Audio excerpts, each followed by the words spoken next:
Dean me jette un coup d'œil rapide comme pour me demander la permission. Il doit se sentir coupable d'avoir été pris à partie par Bolger. Je ne le remarque qu'à peine, l'esprit ailleurs, incapable de réagir, occupé à revivre chacune des secondes qui m'ont conduite à cet instant.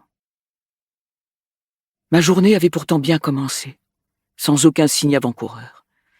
Un matin de printemps capricieux, venteux, qui transformait mon jogging quotidien en un exercice de volonté plutôt que d'endurance. Chicago est une ville qu'il faut savoir aimer, avec ses bourrasques glacées qui transpercent jusqu'à l'os.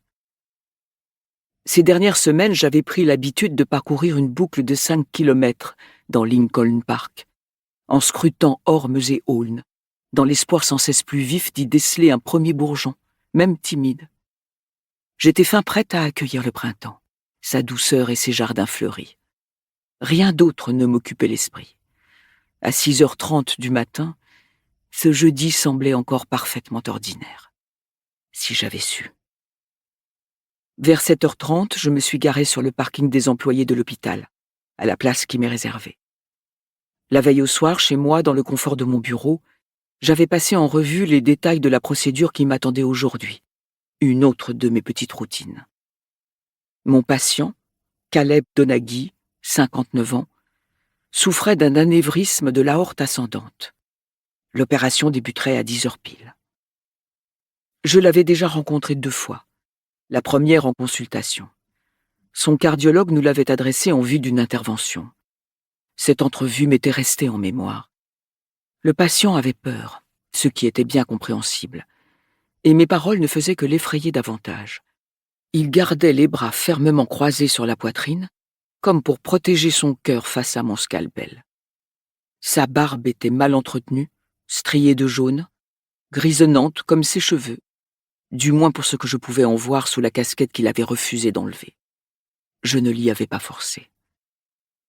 Il était resté longtemps morose, sur la défensive, rétorquant à chacune de mes paroles. Et d'abord, qu'avait-il donc fait pour mériter cet anévrisme? Ses parents venaient de mourir, et sans que le cœur soit en cause. Ce n'était qu'après avoir passé 15 minutes à apaiser ses angoisses que j'avais pu l'examiner. Ainsi s'était déroulée notre première rencontre. Puis je l'avais revu hier soir, après avoir planifié l'opération avec mon équipe. Caleb Donaghy était revenu à l'hôpital 2 jours plus tôt pour repasser tous ses tests sanguins. Je l'avais trouvé assis dans son lit, toujours avec sa casquette de baseball tachée, adossé aux oreillers, les bras croisés.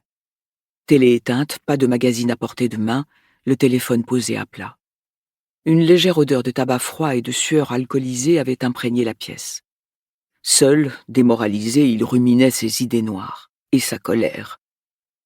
Il venait d'apprendre qu'on lui raserait la barbe et la poitrine avant l'opération. Pire encore, quelqu'un venait de passer lui demander s'il consentait au don d'organes. Durant 7 longues minutes, il m'avait fait savoir par le menu qu'il ne se laisserait pas disséquer comme ça. Il savait bien ce que les médecins faisaient aux gens comme lui, ceux qui n'avaient plus de proches capables de poursuivre l'hôpital en justice, et pas assez d'argent pour qu'on les respecte. On pillait leurs organes, on les transplantait aux plus offrants. Comment expliquer autrement que plusieurs ailes de l'hôpital portent le nom de riches familles de Chicago? Je lui avais assuré qu'il se trompait, mais il ne voulait rien entendre. Puis je lui avais dit qu'il lui suffisait de refuser. Il nous serait interdit de prélever ses organes, même si l'opération ne se passait pas comme prévu.